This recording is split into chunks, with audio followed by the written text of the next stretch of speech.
Curhat aja. Hah? Pengen curhat aja. Pingin curhat? Ya handphone aja di mod, ada yang bisa dibantu? Udah nggak pakai handphone. Jadi geratak ya apa sih mau aret-aret itu? Duduk tadi. Oke, ada yang bisa dibantu? Aduh. Gini, saya kan kerja di Taiwan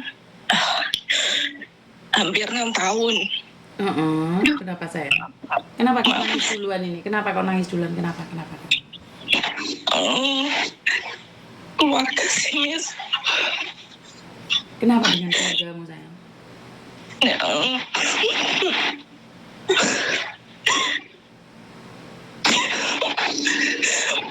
saya kan dari kecil tuh selalu dikucilkan gitu loh, Miss. Oke, trauma masa kecil. Iya. Terus? Saya tuh setiap lihat orang tua saya itu selalu bertengkar gitu. Saya dulunya mikir, mungkin lagi banyak masalah orang tua bertengkar. Tapi setelah saya SMA, saya baru sadar gitu loh, Miss. Setelah SMA harus modar? Sadar gitu. Oh sadar, gak kira modar. Terus? Ternyata yang bermasalah itu ibu saya, Miss. Kenapa dengan ibumu sayang? Ibu saya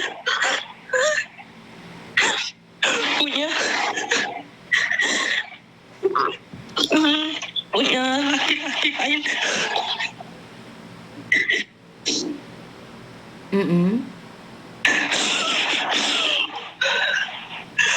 Bapak saya waktu itu kerja di Kalimantan. Ibu saya ngurusin saya sama adik gitu kan waktu SMA. Setiap hari tuh tetangga tuh pada ngomong gitu loh, Miss. Saya tuh nggak tahu, nggak ngerti maksudnya tuh apa gitu. Lama kelamaan ketahuan gitu loh, Miss. Dan itu sama tetangga sendiri. Oke. Ini yang membuat kamu trauma. Ini bukan ingin membongkar aib ibumu ya, tapi karena ini adalah pelajaran buat teman-teman yang lain. Kan kamu sudah dewasa ini, otomatis kamu sendiri kan dewasa juga.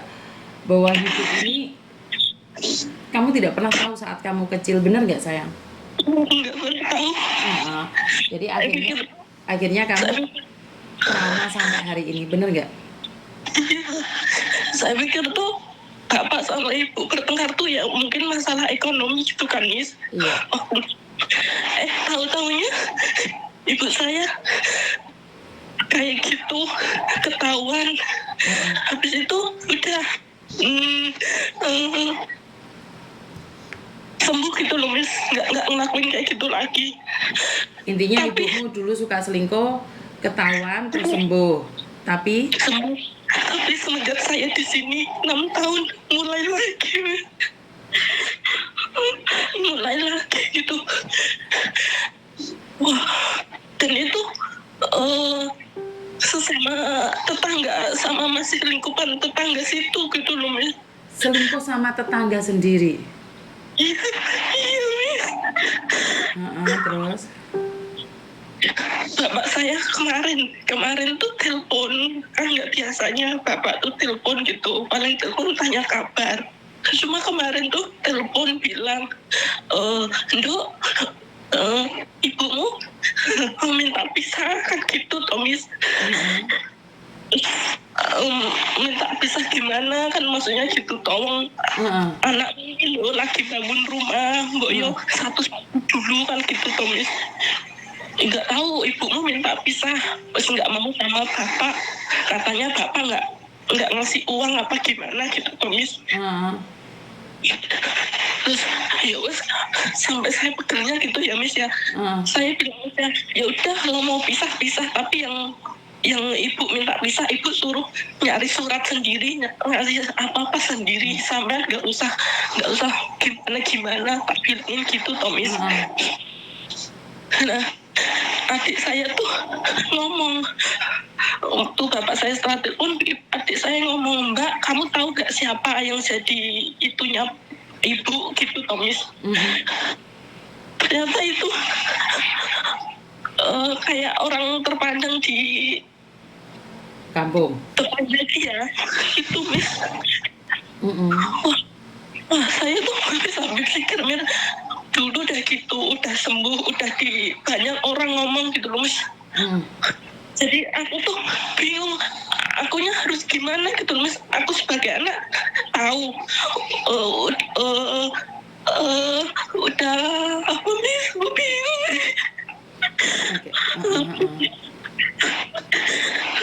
Aku bingung, Miss. Ngerti. Kamu sudah menikah belum, sayang? Udah, Miss, udah. Ya udah. Saya dulu selesai SMA saya langsung nikah gitu aja, Miss. Mau pengennya tuh pengen pergi dari rumah gitu loh. Jadi saya ikut suami. Karena ekonomi suami sulit, jadi saya yang kerja gitu. Suami alhamdulillah, Miss. Bisa kalau setiap saya gajian separuh buat beli ini, nanti buat bangun rumah gitu loh, Miss. Intinya kan pengen punya rumah. Sekarang dibikin gitu baru separuh.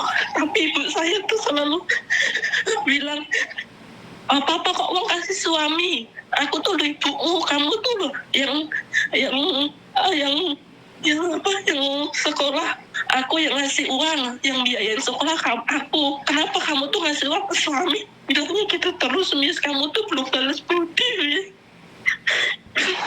Oke, intinya adalah kamu tuh trauma dengan omong-omongan tetangga, dengan orang-orang di sekitarmu. Kamu kecewa karena kamu masih membutuhkan seorang ibumu rela mempermalukan dirinya sendiri dan juga orang lain sama tetangga, main sama tetangga. Aku bingung. Aku hanya diem, yang nggak bisa ngomong ke siapa. Kalau kerja tuh paling nahan nangis. Kalau malam pasti udah habis sholat langsung semuanya tuh. Aku tuh harus gimana gitu loh. Bingung akunya jadinya tuh.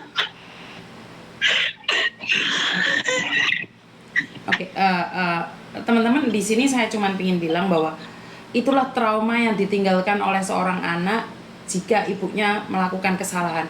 Kalian tidak bisa menghakimi anak ini ya, karena kalian bilang bagaimanapun ibu sendiri betul apa yang kalian sampaikan. Tapi apakah ibunya berpikir tentang trauma anaknya di masa depannya? Jadi karena kamu tidak ada di posisi dia ya, kamu tidak ada di posisi dia hanya pingin curhat. Saya rasa dia ikhlas, dia bisa memaafkan ibunya, tapi dia hanya ingin mengungkapkan rasa lukanya ini aja. Jadi saya hanya butuh kalian untuk mendengarkan jika kalian bersedia. Kalau enggak, skip aja dulu, karena dia hanya ingin mencurahkan perasaannya. Dia membenci ibunya tapi dia tetap menyayanginya. Kalau dia membenci ibunya secara totalitas, dia nggak akan nangis. Kalau dia sudah tidak menganggap ibunya sendiri, dia nggak akan curhat. Dia akan nggak peduli sama sekali. Ya, paham maksud saya ya. Jadi tolong jangan menghakimi dan mengatakan yang aneh-aneh. Karena kita nggak ada di posisi dia, kita nggak tahu kok. Kita enak aja ngomong, jangan menghakimi ibumu, ibu adalah yang mengandung kamu. Ya, tidak salah. Tapi apakah ibunya berpikir saat bermain oclok-iclik-ucluk, anaknya tahu? Apakah kalian nggak berpikir juga bagaimana trauma yang dia dapatkan? Jadi jangan menghakimi terlalu cepat. Jangan ya. Ini adalah pelajaran bagi ibu-ibu yang di luar sana. Bisa dipahami. Jadi di sini saya tidak membela ibunya ataupun membela anak ini. Jadi aib orang tua kok diceritakan. Dia bukan menceritakan aib, tapi ini adalah pendidikan buat kalian para perempuan yang suka selingkuh dan berdampak ke anak trauma sampai hari ini. Anak ini memaafkanmu, anak ini ikhlas, anak ini tetap mencintai. Kalau enggak, dia enggak akan nangis. Intinya seperti itu. Beban dia berat. Ya, ibunya yang mengandung, bukan itu poinnya. Setelah mengandung, melahirkan, menjaga, terus dikasih trauma kayak gini. Enggak dong, enggak kayak gitu. Jadi jangan, kalau kalian tidak suka, skip aja. Jangan menambah dosa menghakimi dia. Dia enggak menyebutkan namanya, dia berasal dari mana. Ini pelajaran buat kalian yang merasa sok cantik, sok payu, terus habis itu tetangga naksir ditompaki gelem. Traumanya di anak. Paham maksud saya? Jangan sok cantik, sok genit, pulang dari luar negeri terus tetangga nompaki kue gelem. Trauma iki lho anake. Jadi jangan menghakimi ya. Jadi dengarkan. Dia hanya ingin didengarkan kok. Kalau dia benci totalitas, dia nggak akan nangis. Kalian pernah melihat kan ada anak yang sudah benci totalitas, orang tua meninggal aja nggak nangis? Itu sudah totalitas. Paham maksud saya ya? Bukan saya membela dia loh. Dia pingin curhat, melepaskan aja. Dia dari Taiwan, nggak ada hubungan sama saya. Tapi dia mencurahkan dari Taiwan ke saya. Tolong didengarkan. Iya, Dok. Maaf, sebenarnya aku bukan mau memarahi, bukan. Paham, nggak apa-apa, ungkapkan aja yang ada di hatimu, nggak usah berpikir tentang orang lain, karena saat kamu sudah melempar ke media sosial, mereka berhak menghakimimu sayang. Tapi setidak-tidaknya ini adalah pelajaran buat kita semua sebagai perempuan, bahwa kita itu tidak boleh main di dua kaki, benar nggak sih? Jadi kamu nggak salah, orang tuamu nggak salah, karena salah dan benar itu hanya Tuhan yang berhak menghakimi. Saya tidak berani sayang. Oke, lanjutkan. Saya kan udah tahu gitu loh, Miss, siapa yang dibuat ibu saya main sama siapa, saya udah tahu. Adik saya juga tahu gitu. Tapi saya bingung mau nyampeinnya tuh gimana. Sedangkan bapak saya tuh belum tahu gitu loh, Miss, orangnya siapa belum tahu. Cuma dia bilang, ibu gini dok gitu aja. Saya bilang, oh iya pak, yang sabar. Saya bilang gitu aja, Miss.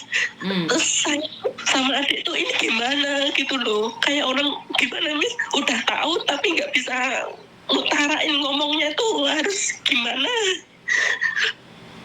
Oke dok, sekali lagi kan masalah rumah tangga dan kamu sendiri sudah menikah sangat kompleks sekali. Iya, mungkin kamu melihat kesempurnaan bapakmu di situ. Ya mungkin bapakmu benar belanjone kurang, atau ibumu sampai direwangi golek duit dengan cara dengan tetangganya seperti itu, kan kita tidak tahu juga. Kamu nggak ada di sana. Iya nggak? Mungkin juga untuk membesarkanmu gak ono lombok senggol-senggolan mbek wong lanang untuk duit.